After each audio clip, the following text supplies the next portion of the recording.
name's Tim Gullo, and we are going to go over inflammatory biochemical mediators of the host response.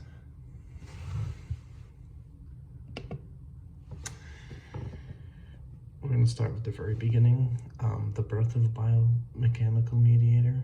Biomechanical mediators are selected by the host immune system in response to an infection or a body tissue injury from an outside entity. More specifically to oral health, periodontitis, best described as pathogenic bacterial infection worsened by a lack of adequate oral hygiene. More oftentimes than not, periodontitis is experienced by a patient not brushing their teeth and allowing for the pathogenic maturation of microbial biofilms that eventually lead to subgingival introduction of gram-negative bacteria whose very presence elicits an immune response cell reaction. After identification, the immune system's earliest response entails a secretion of biologically active substances called biomechanical mediators. So essentially for our purposes, these biomechanical mediators would be influenced through periodontal disease to initiate it by somebody who's not taking care of their teeth. The biofilms mature and eventually go subgingivally, which would elicit the response of the immune system. So we're going to discuss the most basic definition of a biochemical mediator. Biochemical mediators are essentially the middlemen. They're birthed by host cells to activate the body's full-on inflammatory reaction. In military terms, which is the way I like to think of things, they are the intelligence officers finding the exact location of the enemy and directing troops to their location for the impending battle. So I think of inflammation as being a war or a battle. And obviously with every war and battle, there comes a lot of collateral damage on top of defeating the enemy. So there's good and bad. Good, you beat the enemy, but bad, there's collateral damage. So what are the three mediators of the greatest importance when discussing periodontitis? So for this, it's cytokines, prostaglandin E2, and matrix metalloproteinase. So let's further define cytokines first, since it's the first on the list. So basically what we want to figure out is what cells release it. So cells that release cytokines in response to tissue injury and bacterial infection. So PMNS, which is basically neutrophils, eosinophils, basophils, anything with white blood cells, they release it. Macrophages, which I like to think of as like a Pac-Man, because the way they phagocytize bacteria is a lot like Pac-Man. They release cytokines. B lymphocytes, which produce antibodies, they release cytokines. Epithelial cells, which is basically what I like to think of as like the skin or the protective coating, they release cytokines. Gingival fibroblasts, which help build gingival soft tissue, and osteoblasts, which help build bone. They all release cytokines.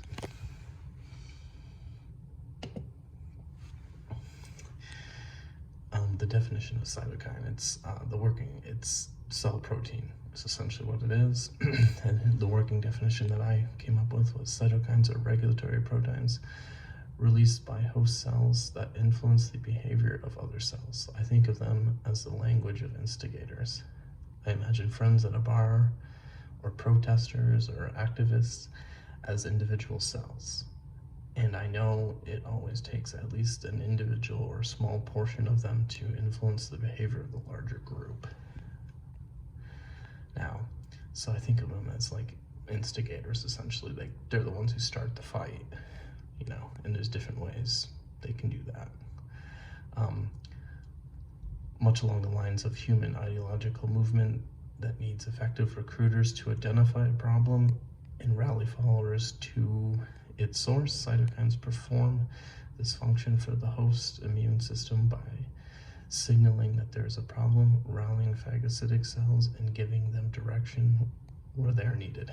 So in military terms, they're essentially just a recruiter, rallying the troops and pointing them in the right direction. And the biologically important cytokines that affect periodontitis are cytokine IL-1, 6, 8, and TNF-alpha.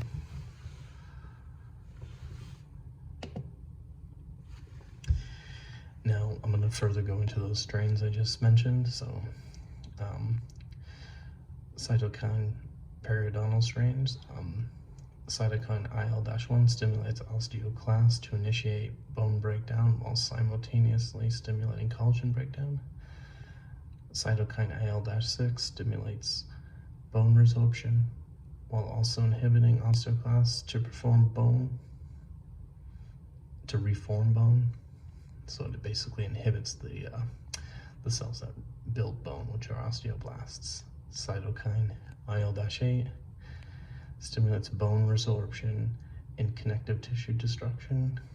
Cytokine TNF-alpha stimulates bone resorption while also stimulating collagen breakdown,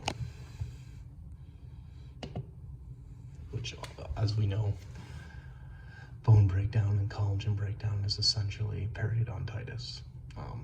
As the alveolar bone recedes, the soft tissue, the gingival recession, and the pockets also recede, all key signs of periodontitis. So cytokine's basic job.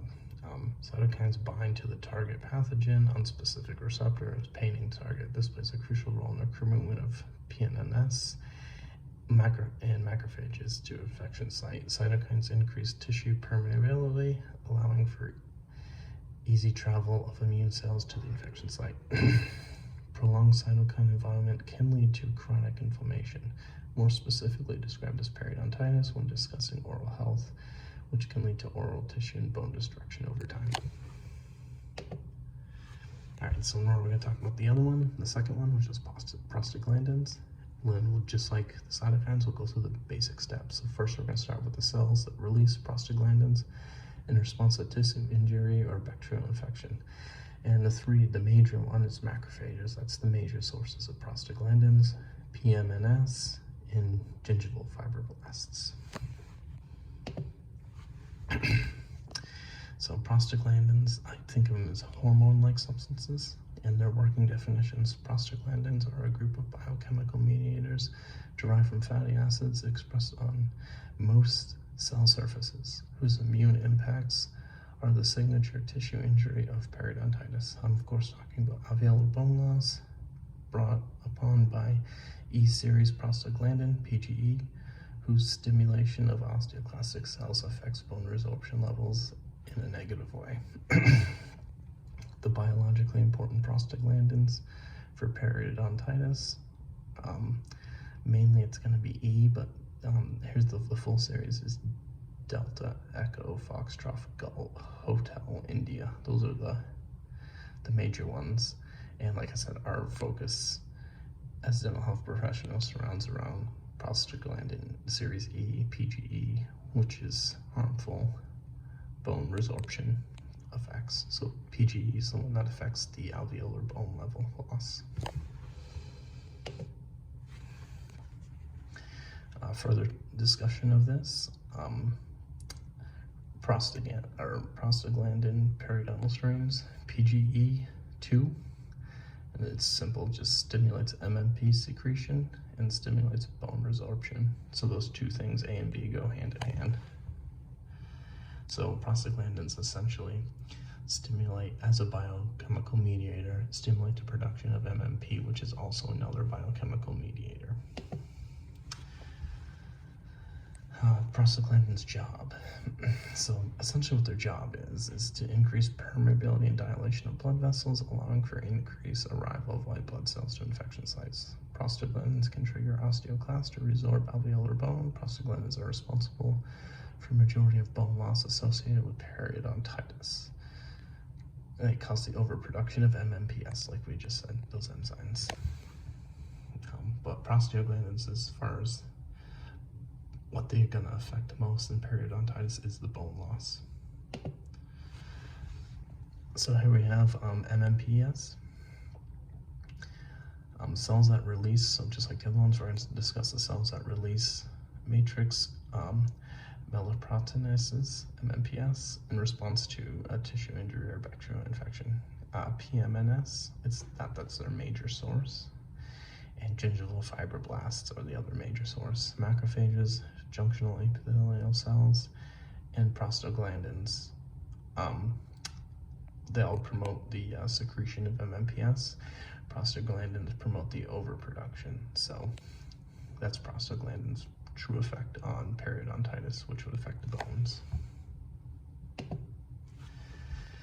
MMPs, I like to think of as enzymes that degrade the extracellular matrix.